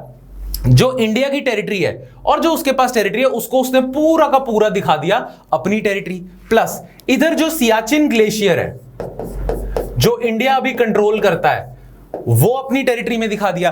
प्लस गुजरात वाले रीजन में ना एक कुछ ऐसे ना जैसे मार्शी सा लैंड है जिसे हम सर क्रीक कहते हैं। कभी हम सर क्रीक का मुद्दा भी डिस्कस करेंगे। सर क्रीक को भी इन्होंने अपनी टेरिटरी का पार्ट दिखा दिया। ये डिस्प्यूटेड टेरिटरीज हैं, सियाचिन, सर क्रीक, ये डिस्प्यूटेड टेरिटरीज हैं। तो पाकिस्तान ने अपना मैप रिलीज करा है जिसमें सियाचिन अपनी टेरिटरी में दिखा दिया, सर क्रीक अपनी टेरिटरी में दिखा दिया। बट जो सबसे ज्यादा ऑब्नॉक्शियस चीज पाकिस्तान ने करी है ना, वो पता क्या है? इंडिया में एक शहर है गुजरात में, जूनागढ़। पाकिस्तान ने जूनागढ़ भी अपनी टेरिटरी में दिखा दिया। नाउ जूनागढ़ अपनी टेरिटरी में क्यों दिखा दिया? गुजरात का रीजन है जूनागढ़, उसे अपनी टेरिटरी में दिखा दिया पाकिस्तान ने, सिंध का प्रोविंस दिखा दिया। ना जूनागढ़ ना कंटेस्टेड तो था बट रिजॉल्व हो चुका था इशू। कंटेस्टेड पता कैसे था? जैसे फॉर एग्जांपल जब इंडिया आजाद हुआ था ना, फॉर एग्जांपल तो नहीं, इंडिया जब आजाद हुआ था, पाकिस्तान भी आजाद हुआ था, तो जूनागढ़ ना गुजरात में एक जगह है। तो जो जूनागढ़ का राजा था ना वो था मुस्लिम, पर जूनागढ़ की मैक्सिमम पॉपुलेशन हिंदू थी। ठीक है, अब वो जो राजा था जूनागढ़ का वो चाहता था कि वो पाकिस्तान में मर्ज कर जाए, पर जो मैक्सिमम पॉपुलेशन थी जो गुजराती थी, मतलब जूनागढ़ की थी, वो इंडिया में जाना चाहती थी। तो इसीलिए ना दोनों कंट्रीज ने मिलकर वहां पे रेफरेंडम करा दिया, प्लेबेसाइट करवा दिया, और 90% से ज्यादा पॉपुलेशन ने कहा हमें इंडिया के साथ जाना है। तो इसीलिए पाकिस्तान ने भी एक्नॉलेज कर दिया कि ठीक है, जूनागढ़ ना इंडिया का पार्ट है। बट अब पाकिस्तान कह रहा है नहीं, जूनागढ़ भी पाकिस्तान का पार्ट है।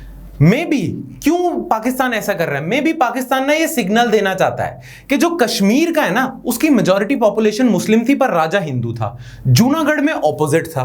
तो जूनागढ़ में तो आपने पॉपुलेशन की सुनी है, कश्मीर में शायद आपने पॉपुलेशन की नहीं सुनी है। पाकिस्तान ऐसा एलेज करता है। तो ऐसा क्यों? अगर फिर कश्मीर आपके पास है जहां आपने पॉपुलेशन की नहीं सुनी, तो फिर जूनागढ़ भी हमारे पास है। तो जूनागढ़ जो पाकिस्तान मान चुका है कि इंडिया का हिस्सा है, खुद मान चुका है, कश्मीर पे तो दोनों नहीं माने ना, पाकिस्तान जूनागढ़ मान चुका था, उसको भी पाकिस्तान ने अपने मैप में अपनी टेरिटरी दिखा दिया। ठीक है। तो पाकिस्तान की तरफ से ना ये बड़ी ऑब्नॉक्शियस चीज हुई है, और इससे जितने भी एनालिस्ट हैं ना, जो डिफेंस एनालिस्ट हैं या इंटरनेशनल पॉलिटिक्स के एनालिस्ट हैं, वो कहते हैं कि इससे ना मुद्दे और खराब होंगे। अब इंडिया ने भी मैप रिलीज कर दिया है, पाकिस्तान ने भी मैप रिलीज कर दिया है, दोनों ने ऐसे मैप रिलीज कर दिए जो दूसरी साइड को प्रोवोक करें। तो ये जो मुद्दे हैं ना, सियाचिन का मुद्दा है जो सॉल्व करना था, सर क्रीक का मुद्दा है जो सॉल्व करना था, अब और मुश्किल हो जाएगा सॉल्व करना। ठीक है, तो इसीलिए प्रॉब्लमैटिक है। अच्छा, जो प्रिंट में आर्टिकल आया ना, द प्रिंट में, वो काफी इंटरेस्टिंग है। वो ये कहता है कि पाकिस्तान जो अपना क्लेम ले करता है ना कश्मीर पे, पाकिस्तान ना कश्मीर में से गिलगित बल्तिस्तान वाला जो रीजन है उसको अलग रखता है ना। इंडिया हमेशा से मानता है कि गिलगित बल्तिस्तान का जो रीजन है वो कश्मीर का ही पार्ट है। ठीक है, और इंडिया ना इसके रिकॉर्ड्स भी पेश करता है कि जो महाराजा हरि सिंह थे ना, जम्मू एंड कश्मीर के राजा, उनकी डील्स थी यहां के मीर से। मीर मतलब नवाब हो गए एक तरह से। जो गिलगित बल्तिस्तान के रीजन है, चित्राल वगैरह के रीजन है, इनकी डील थी राजा हरि सिंह की, तो महाराजा हरि सिंह के कंट्रोल में ही था गिलगित बल्तिस्तान का रीजन। ये इंडिया क्लेम करता है, इसलिए पूरा गिलगित बल्तिस्तान का रीजन भी इंडिया का होना चाहिए क्योंकि वो कश्मीर का पार्ट है। बट पाकिस्तान कहता है कि गिलगित बल्तिस्तान का रीजन कश्मीर का पार्ट नहीं है, और पाकिस्तान में ही ना गिलगित बल्तिस्तान के रीजन को अलग रखा गया है कश्मीर से। ठीक है, प्लस इसका कोई स्टेटस ही नहीं दिया हुआ। यहां डेवलपमेंट भी बहुत खराब चली हुई है, इनके सिटीजनशिप के राइट्स भी बड़े खराब है। सो मच सो कि गिलगित बल्तिस्तान के लोग ही बहुत ज्यादा नाराज हैं कि हमने यार, पाकिस्तान ने हमें तंग कर दिया है। कई सेपरेटिस्ट मूवमेंट भी आई हैं। फिर भी जब भी इंडिया और पाकिस्तान की बैठक होती है ना, डील होती है कि कश्मीर का मुद्दा सॉल्व करते हैं, पाकिस्तान क्लियरली कह देता है कि गिलगित बल्तिस्तान को टच नहीं करना, बाकी कश्मीर की मीटिंग करेंगे हम। गिलगित बल्तिस्तान पार्ट ही नहीं है। बट अभी पाकिस्तान से ना एक गलती शायद हो गई है ये मैप रिलीज करने के चक्कर में। पाकिस्तान ने जो मैप रिलीज कर दिया ना, उसमें पूरा गिलगित बल्तिस्तान का रीजन कश्मीर का दिखा दिया। ठीक है, कहा है ये कश्मीर का प्रोविंस है, और गिलगित बल्तिस्तान के रीजन को भी, जो नॉर्थ में जो है, उसको भी पार्ट दिखा दिया कश्मीर का ना। जैसे ही पाकिस्तान ने अब ये कर दिया, अब जब इंडिया और पाकिस्तान बैठेंगे ना, तो अब इंडिया के पास पॉइंट है। इंडिया कहेगा आप तो खुद मानते हो गिलगित बल्तिस्तान कश्मीर का पार्ट है, राइट? तो पहले तो आप गिलगित बल्तिस्तान को कश्मीर का पार्ट नहीं कहते थे, हम कहते थे वो है, पर आप नहीं कहते थे। तो अब कश्मीर की जब भी डील होगी ना, या कश्मीर की जब भी डिस्कशन होगी, गिलगित बल्तिस्तान के साथ होगी, क्योंकि वो कश्मीर का पार्ट है। ठीक है, तो पाकिस्तान से ये गलती होगी। पाकिस्तान ने हमेशा से गिलगित बल्तिस्तान को अलग रखा है कश्मीर प्रॉब्लम से, बट अब उनके इस मैप रिलीज करने के चक्कर में वो अब इंक्लूड हो गया है। क्लियर? Make sense? चलो अब हम आ जाते हैं फिशरमैन इशू पे। फिशरमैन इशू क्या है? वेल, जैसा कि अभी थोड़ी देर पहले मैंने बताया कि गुजरात और सिंध के कोस्ट पे ना अब सी पे तो बॉर्डर दिखता नहीं, लैंड पे तो बॉर्डर दिख जाता है। तो फिशरमैन कई बारी ना गुजरात से, जो इंडियन फिशरमैन है, वो चलते चलते फिश पकड़ते पकड़ते आगे चले जाते हैं, और उन्हें पता ही नहीं, क्योंकि सी पे तो कोई बॉर्डर नहीं है, वो पाकिस्तान टेरिटरी में आ जाते हैं। पाकिस्तानी जो लॉ एनफोर्समेंट है वो उन्हें अरेस्ट कर लेती है। अच्छा, सेम काम पाकिस्तानी फिशरमैन के साथ भी होता है। तो दोनों कंट्रीज के फिशरमैन ना एक दूसरे की जेल में बंद है, और बहुत टाइम से ये गुहार चल रही है कि फिशरमैन को रिलीज करा जाए। दोनों बंद हैं, केसेस चल रहे हैं, पर रिलीज नहीं हो पा रहे। ना 2008 में ना एक पहल हुई थी। 2008 में आपने एक कमिटी बनाई थी ऑफ जजेस दोनों कंट्री के। 4 जजेस आएंगे इंडिया से और 4 जजेस आएंगे पाकिस्तान से। जो पाकिस्तान के जजेस होंगे ना, वो इंडिया की जेल में विजिट करेंगे और फिशरमैन की सिचुएशन को देखेंगे कि उनको ठीक से उनकी देखभाल की जा रही है, उनका केस अच्छे से चल रहा है, सारा सिस्टम अच्छे से मैनेज है, लॉ के अकॉर्डिंग सब कुछ हो रहा है या नहीं हो रहा है। पाकिस्तान के जजेस ये इंडिया की जेल में करेंगे, इंडिया के जजेस ये पाकिस्तान की जेल में करेंगे। ना ये प्रोसेस एंड हुआ था 2013 में, और तब बहुत तारीफ हुई थी इन जजेस की कि इन्होंने बहुत अच्छा काम करा है। बट इन्होंने जो काम करा ना, उसको इंप्लीमेंट ही नहीं किया गया, इन फिशरमैन को रिलीज ही नहीं किया गया। इन्होंने सारा बता दिया, इन जजेस ने ये कहा कि रिलीज कर दो, पर इनको रिलीज ही नहीं किया गया, है ना।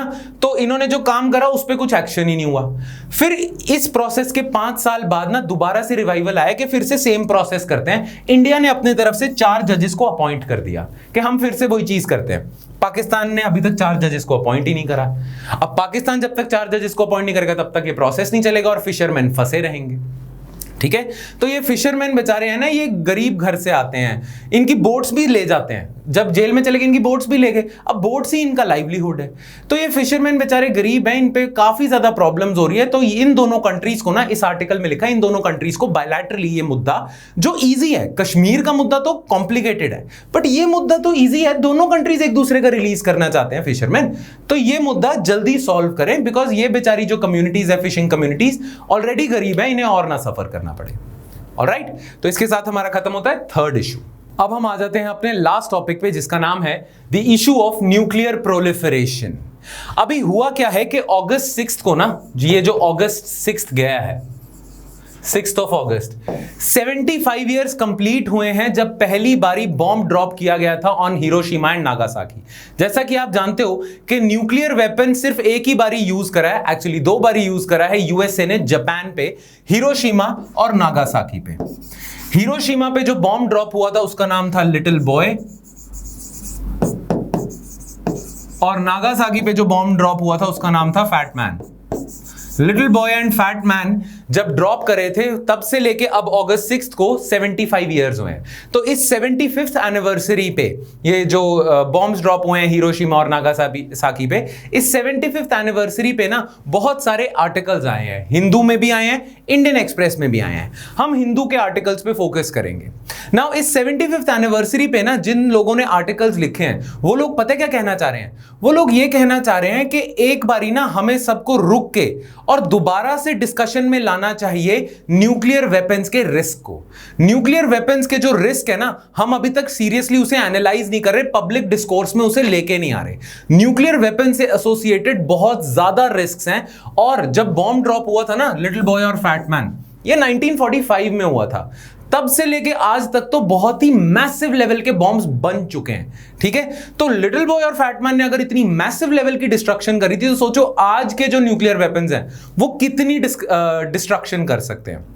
Clear, make sense? ठीक है, तो ये आर्टिकल्स एक्चुअली कह रहे हैं कि you should bring back the risks associated with nuclear weapons, nuclear proliferation back in public discourse. आपको फिर से डिबेट करना चाहिए कि न्यूक्लियर वेपन से क्या क्या रिस्क्स एसोसिएटेड है, ताकि कंट्रीज न्यूक्लियर वेपन्स पे वेपन्स ना बनाना शुरू करें। अब जैसा कि आप लोग जानते हो कि अब बहुत सारी कंट्रीज के पास न्यूक्लियर वेपन्स आ चुके हैं। कभी एक टाइम था जब सिर्फ यूएसए और यूएसएसआर के पास थे, अब चाइना के पास भी है, यूके के पास भी है, फ्रांस के पास भी है, इंडिया के पास है, पाकिस्तान, नॉर्थ कोरिया, इन सब के पास न्यूक्लियर वेपन्स हैं। नाउ 2011 के आसपास ना एक मूवमेंट स्टार्ट हुई थी जिसका नाम था ग्लोबल जीरो मूवमेंट। ये ग्लोबल जीरो मूवमेंट पता क्या कहती है? ये ग्लोबल जीरो मूवमेंट ये कहती है कि अभी तक ना न्यूक्लियर वेपन से रिस्क को कंट्रोल करने के लिए आपने एक मेजर ट्रीटी करी है जिसका नाम है नॉन प्रोलिफरेशन ट्रीटी।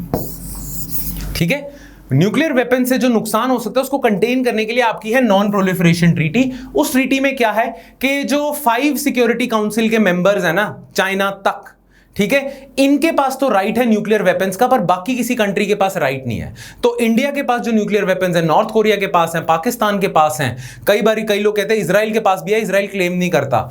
तो ये इलीगल है। तो इस ट्रीटी के तहत उन लोगों के पास न्यूक्लियर वेपन्स होने नहीं चाहिए, पर उन लोगों के पास न्यूक्लियर वेपन्स हैं।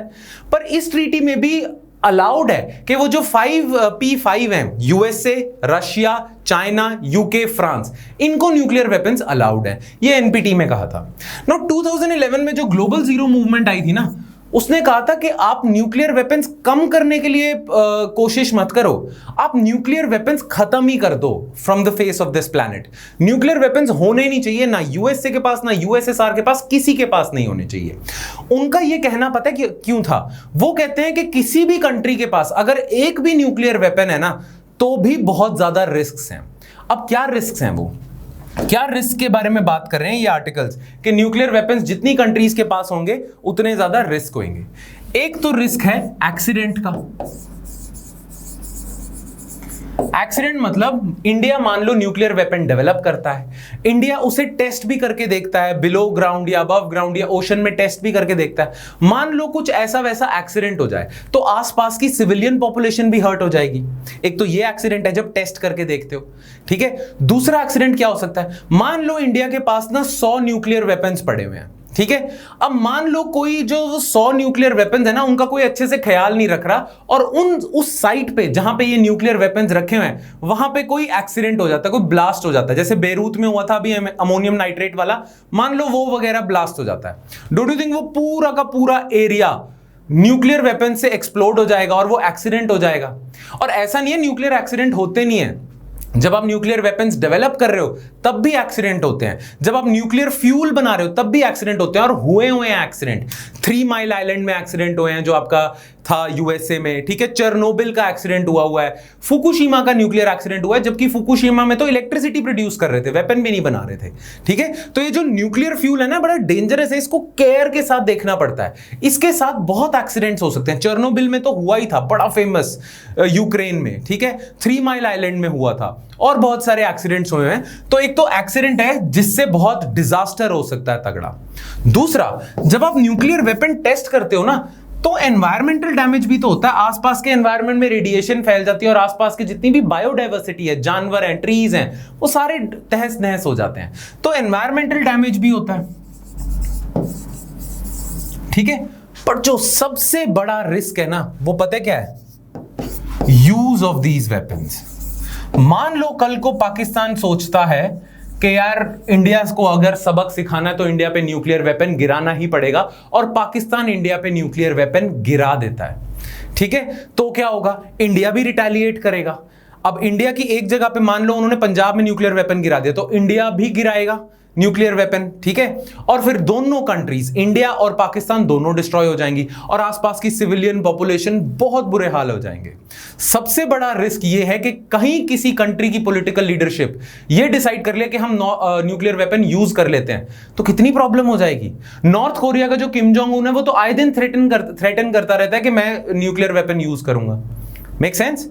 नाउ ये जो रिस्क है ना, यूज ऑफ न्यूक्लियर वेपन्स, इसको अपोज करने वाले भी बहुत लोग हैं। कई लोग ऐसे हैं जो कहते हैं न्यूक्लियर वेपन ना अब यूज नहीं होंगे, हिरोशिमा और नागासाकी के बाद न्यूक्लियर वेपन यूज ही नहीं हो सकते। क्यों? Because of nuclear deterrence. ये वर्ड इंपॉर्टेंट है। कहने का इनका मतलब पता है क्या? इन लोगों का, इन फॉरेन पॉलिसी एक्सपर्ट्स का, वो कहते हैं कि इंडिया के पास भी न्यूक्लियर वेपन है, पाकिस्तान के पास भी न्यूक्लियर वेपन है, इंडिया कभी जरूरत नहीं करेगा पाकिस्तान पे न्यूक्लियर वेपन गिराने की, एंड वाइस वर्सा। क्यों? क्योंकि अगर इंडिया पाकिस्तान पे गिरा देगा तो पाकिस्तान भी रिटेलिएट करेगा न्यूक्लियर वेपन से, ठीक है। और अगर पाकिस्तान भी इंडिया पे गिरा देगा, इंडिया भी पाकिस्तान पे गिरा देगा, तो इंडिया को पता है कि अगर हमने पाकिस्तान पे न्यूक्लियर वेपन गिरा दिया तो पाकिस्तान रिटेलिएट करेगा, और न्यूक्लियर वेपन से जो नुकसान होता है ना, वो इंडिया सहन नहीं कर सकता। तो इंडिया जानता है कि अगर मैं पाकिस्तान पे गिराऊंगा तो मेरे को भी डैमेज होएगा तगड़ा, ठीक है, और मेरे यहां पे भी डिस्ट्रक्शन होगी। इसे कहते हैं डेटरेंस, कि बिकॉज हमें पता है पाकिस्तान के पास भी न्यूक्लियर वेपन है, इसलिए हम पाकिस्तान पे अफोर्ड नहीं कर सकते, क्योंकि वो रिप्लाई कर सकता है। Make sense? अच्छा, इसे एक और नाम से जानते हैं, इसे हम कहते हैं मैड स्ट्रैटेजी, म्यूचुअली या मैड डॉक्ट्रिन कहते हैं। मैड डॉक्ट्रिन का मतलब है mutually assured destruction. Mutually assured destruction ये कहता है, मैड डॉक्ट्रिन ये कहता है कि कोई भी कंट्री जानती है कि अगर वो न्यूक्लियर वेपन यूज करेगी तो उस पर भी यूज होएगा, तो वो भी डिस्ट्रॉय होएगा, वो कंट्री जो यूज कर रही है।